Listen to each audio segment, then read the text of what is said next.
Pumayag na si Pangulong Bongbong Marcos na buksan ng tax records nina Vice President Sara Duterte at asawa niyang si Attorney Mans Carpio.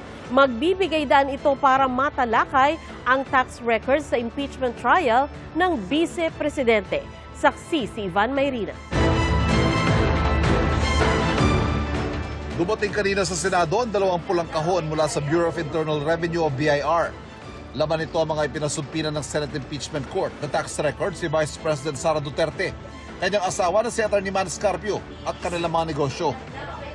Maaari itong gamiting ebidensya sa Article 2 ng Articles of Impeachment tungkol sa umano'y hindi maipaliwanag na yaman ng Vice Presidente. I would not have received it if there was no presidential authorization. I think it was also even mentioned in open court that for the BIR records, it would need either presidential authorization or waiver. Kinumpirma ng Malacanang na nagbigay ng clearance si Pangulong Bongbong Marcos para isumite ang mga dokumento sa impeachment court para matalakay sa paglilitis. So ang tinatanong niya ay kung nag-approve na o nagbigay na ng clearance ang Pangulo sa BIR upang mabuksan ang tax records ni VP Sara at saka ni Attorney Mans Carpio. Yes. Piniyagan daw ng Pangulo ang pagbubukas sa kanilang tax record para sa katotohanan.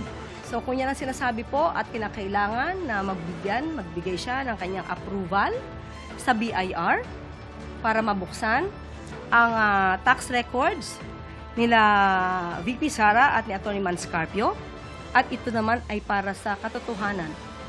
Hindi niya po ipagkakait ang katotohanan sa ating mga kababayan. Sa tanong, kung hindi kaya pagdudahan ng mga kritiko ng Pangulo ang kanyang intensyon, sabi ni Castro, Sa lahat naman ng pagkakataon, kapag ang Pangulo ay gumagawa ng naaayon sa batas pero merong tinatamaan, laging sasabihin nila, politically motivated. So saan pupunta? Saan gagawin ang Pangulo? Kahit ano pang sabihin ng iba. Basta ang alam ng Pangulo, siya ay tumutupad sa proseso, siya ay tumutupad sa batas. bukod sa tax records, nasa Senate Impeachment Court na rin ang kahong-kahong dokumento mula sa mga bangko. May soft copy rin ng mga dokumento na nasa USB. Pero may mga bangkong kailangan ng hanggang 10 araw na palugit para ipasa ang iba pang dokumento. I would not name the banks, but some banks ask for additional time to produce the other subpoenaed documents. Naisumiti na rin ang mga ipinasumpi ng dokumento mula sa Anti-Money Laundering Council o AMLAC. Ayon sa tagapagsalita ng prosekusyon, now is the time that we let the evidence be heard.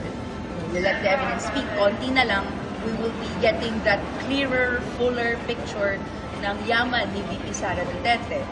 Kung ano mang makita natin, kailangan nating matanong, paano ba lumaki ng ganyan yan? With the salary she had as Vice Mayor, Mayor, and Vice President na alam natin sa calculation ay hindi po sapat. ayon kay Atty. Michael Powa, wala namang komento ang depensa patungkol sa pagpapahintulot ng Pangulo na mailabas ang tax records ng bise. Ako si Ivan Mayrina, ang inyong saksi.